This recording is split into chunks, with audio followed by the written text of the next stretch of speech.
Yo, what up, everyone? It's Deuce here, back for my review of, well, it's Wednesday now, early in the morning. Monday's Raw. I apologize for the late vid, and I apologize I didn't do a review for last week's Raw.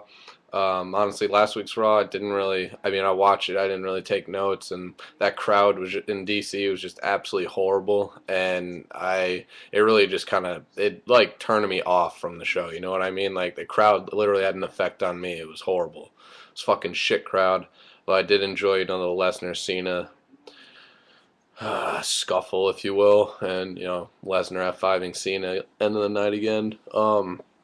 But so yeah, that Raw wasn't really much to talk about. I didn't really feel like making a video of that because I was just pissed off how that fucking crowd was. I mean, you'd think after the Raw after WrestleMania, the Miami crowd, that crowds across the country would start to take notice and like, hey, when WWE comes to our hometown, like we're gonna outdo that Miami crowd or continue all the yes chants and all that shit. But it just amazes me how fucking pathetic some of these WWE cities are. They're just like it's like someone died. It's like they're at a funeral. You can't hear anything. You could hear a pin drop. But anyways, it's beside the point. So Raw last night. I still think it's Tuesday, Monday night. Again, it was. I didn't think it was that great of a show. I mean, the the the best part of the night was probably the footage Jericho showed of Punk walking into a pub and whatnot, which I'll get to in a bit, and the Brock Lesnar interview. That's pretty much it. And I was gonna do a review on Super SmackDown Blast from the Past like last week, but I don't know, just like it wasn't what I was expecting, and just I don't really enjoy reviewing SmackDown that much because, well, Friday nights. I mean, sitting in watching fucking I'm not watching SmackDown. I'm usually out doing something with my friends or whatever. But so anyway, this is gonna be my review from Raw 2 nights ago. So yeah, I didn't really take that many notes because I had a buddy over. But anyways, yeah. So Raw, April 16, 2012. The show kicked off in London and with the WWE title on the line. So CM Punk versus Mark Henry in a no disqualification match, no count out match for the WWE title. Punk wins in a solid match. Didn't I mean there wasn't really too much like extreme shit going on, but Punk won with a Macho Man or the basically it wasn't really an elbow drop, but it jumped off the top rope with the steel chair onto Mark Henry's face basically. The 1, 2, 3, and after the match, Y2J appears on the Tron and he's in a bar and he basically tells Punk that Extreme Rules it'll be Punk versus Jericho for the it'll be CM Punk versus Chris Jericho for the WWE title in a Chicago street fight, and uh, which should be pretty entertaining. And I forgot that it's actually in Chicago, the pay per view. So, and then Jericho shows some footage of Punk walk into a pub earlier in the day, and then it shows him leaving a little while later. And Punk's like, "What? I can't like visit some friends, have some fish and chips, like in a pub with my friends here in London or whatever. Like, it doesn't mean I have to drink or that." Shit. And Jericho asks Punk if he's drunk, like right now, and he tells Punk he's just like his dad. He's a drunk. It's his future. He said he could have had fish and chips anywhere, but it had to be. He said you could have had fish and chips anywhere, but it had to be in a pub around alcohol. Jericho tells Punk he's on his way to alcoholism, and Jericho tells Punk in 2 weeks he's going to take the only thing that Punk has left, which is the WWE Championship. So the segment ends as one of the best parts of the night. We get hyped for Santino Marella versus David Otunga for the U.S. title and a controversial interview with Brock Lesnar. Commercial. Back from commercial, we get R-Truth backstage dressed up like Sherlock Holmes or whatever, basically, and he was talking to Teddy Long in a stupid segment. It was horrible. Like I like R-Truth, he's funny, but it's that PG shit again. Out comes Santino. So then out comes Santino Marella. We're back in the arena now. Comes Santino, followed by David Otunga. So Santino Marella versus David Otunga for the United States Championship. This is the first time I think ever, at least as far as long as I've been watching Raw, where I've seen first two matches of the night be championship matches. So yeah, Santino versus Otunga for the U.S. title. Santino wins with the Cobra and retains his title. And then we go to backstage to Lord Tensai and his goon for Sakamoto, I think, with Josh Matthews and Tensai A-Train. Says some shit in Japanese, and he says in English, "I see what you fear." I'm pretty sure that's what he said. And then we get hyped for Lesnar's interview up next. Commercial. Back from commercial, we get we get the Brock Lesnar interview, and basically Lesnar says he came back because it was a pretty cool. Like they showed like a bunch of highlights from his like days in WWE back in like 02, 03, 04, and like just him dominating guys, and shows footage of his high school wrestling and college, and ultimately WWE. And he said, Lesnar basically says in the interview, he came back because we need someone to legitimize this company, and Brock Lesnar is that guy. He said it's strictly business, and we're tired of John Cena's bullcrap. Majority of us are. Lester said if he didn't leave 8 years ago, John Cena would be the guy carrying his bags walking into the arena. I found that I found that pretty funny. He talks about how he was not a superstar. He's an ass kicker, and come Extreme Rules, he wants to dominate, complete and utter chaos or whatever. That's how he described it. He says beating people up makes him happy. He says what Cena feels is what he felt last week was piss running down his leg, and that he shit his pants or something, something along those lines. Funny. But yeah, it was just an intense Brock Lesnar, so I'm really looking forward to the bout between he and Cena in Extreme Rules. I don't know even there hasn't really been a stipulation named for their match, even though it hasn't said anything. I'm sure because Extreme Rules is the name of the pay-per-view. The match is gonna be like no DQ at least. What would be the point of the name of the pay-per-view? So hopefully, that match gets crazy or whatever. But yeah. So yeah, that was a good segment with Lesnar, the interview. Then we back to the arena. Out comes Zack Ryder, followed by Kane. And so it's Kane versus Zack Ryder, and Kane. The match the bell didn't even ring. I don't think. Kane just absolutely destroyed Zack. And after the match, he gets on the mic and talks to Randy Orton. Talks about beating down he and his dad last week, and then he ends a little promo or whatever with like father, like son. It's pretty funny. So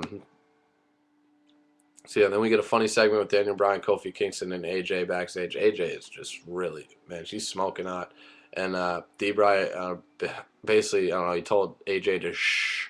It's pretty funny. And Kofi was saying some stuff. I wasn't taking notes in these segments. Most of them are stupid. But Daniel Bryan at the end of the segment would just go, yes, yes, yes. And both Kofi and AJ walked off. It's really funny. So we go to commercial. In the back from commercial, out comes Cena.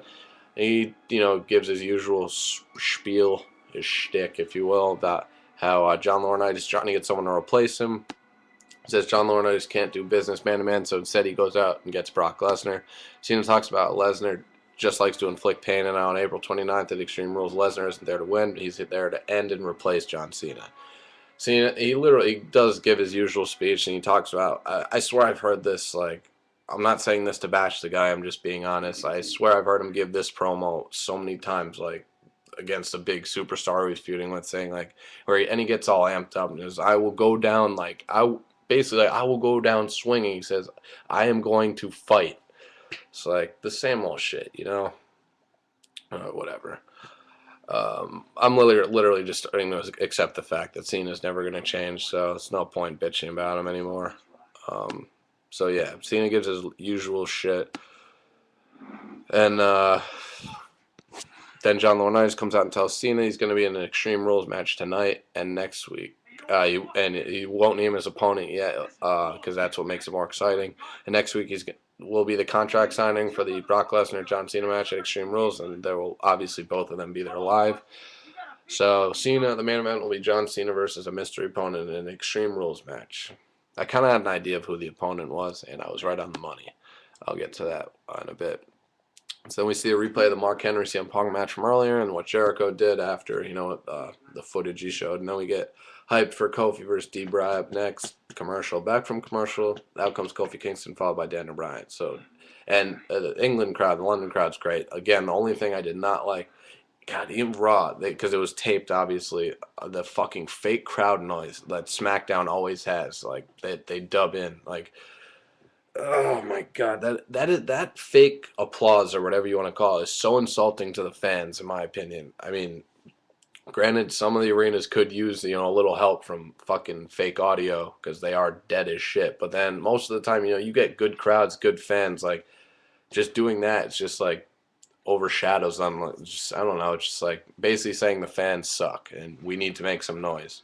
Which, like I said, is true for some fans, like cities, but just they need to get rid of it. And it sounds so fucking corny. You can tell so easily. But the London crowd, all in all, despite it being taped, was pretty good. They had a lot of yes chants. Like they were firmly behind Daniel Bryan. So Daniel Bryan versus Kofi Kingston, a lot of yes chants during the match. D-Bry wins. Oh, and he says he's going to call and that, by the way, the segment he had with Kofi backstage, and AJ told Kofi he's going to rename the labella lock, the Yes Lock, because he's going to, when the referee asks them, do you want to tap out, they'll say yes. So, or something like that. It was really funny, and he said, what did Gene LaBelle ever do? Like, I'm better than him, I've beaten guys better than him, or whatever. Basically saying, dissing him and why he's changing the name to the Yes Lock, which I thought was hilarious. Yes, Lock. So Daniel Bryan versus Kofi Kingston, solid match of the night. These two good workers, obviously. D-Bry wins a very solid match and attacks Kofi after the match, and then I think he attacked him after the match. Yeah, or he kept the Yes Lock on, and then Sheamus makes a save, but D-Bry rolls out of the ring, so no physical stuff. Then we get hyped for Cena's. D-Bry's getting cheered a lot more than Sheamus these days. It's kind of cool to see. I like Sheamus, though, so kind of feel bad for him, but oh well. So then we get hyped for Cena's match later versus the mystery opponent. Commercial. Back from commercial, it's Brodus Clay versus Dolph Ziggler. And Brodus wins via disqualification because Swagger interfered. He was at ringside with Vicky Guerrero. I'm so sick of Dolph getting buried, man. Like, fuck this shit, dude. Brodus, this gimmick.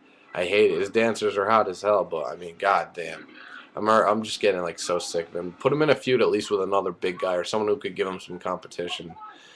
And Dolph, I mean, he sells shit like crazy. He deserves so much better. He's one of the best heels in the company, and he's definitely, as Booker T would say, he's in my fave 5. So hopefully, I don't know, shit for Dolph starts to turn around. I mean, he was feuding with CM Punk for the WWE title back in January. Like, had some great matches. Now, just getting squashed by Brodus Clay. Hopefully there's some things on the horizon for Dolph and, Swagger too. Swag Piece and Ziggs. Then we get a great video tribute. This was cool too. Probably and then, after the match, Johnny Laurinaitis is talking to David Otunga backstage, and Eves walks up and asks if they can talk.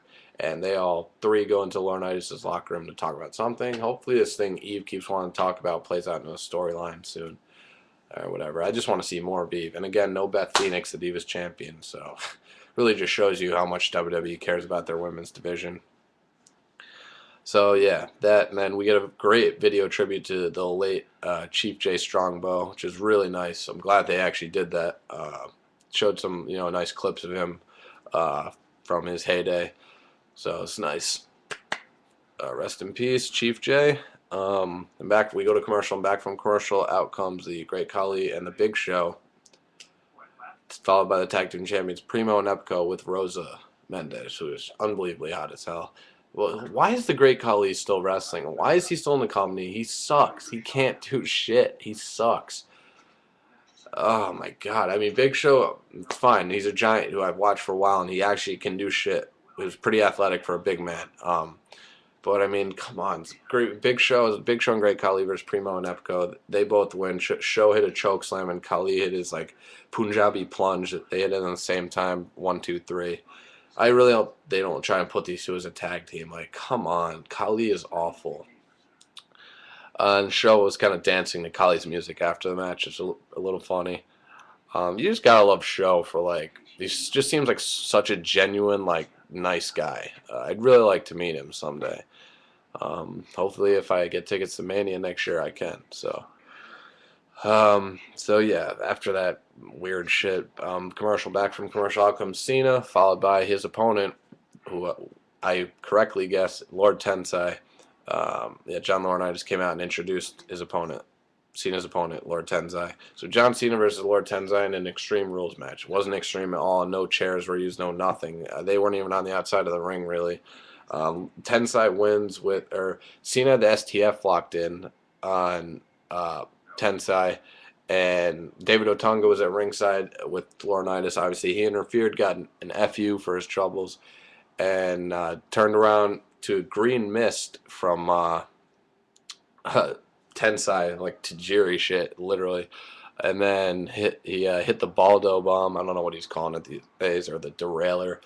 I don't know. His old classic A-Train Albert finisher. Um, so it's a Baldo bomb for the win after the green face for the 1-2-3. Is happy to see that. Man, Cena since WrestleMania has just been on a losing streak and just had a lot of bad shit happen to him. Usually it's like you kind of got to feel bad for the guy, but I don't. I'm enjoying it.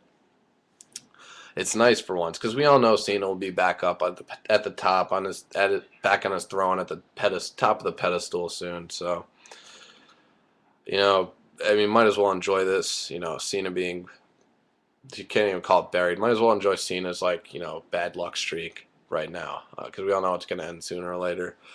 But so yeah, Raw goes off there with Tensai posing with the green mist on his hand and Cena trying to rinse his eyes out with water.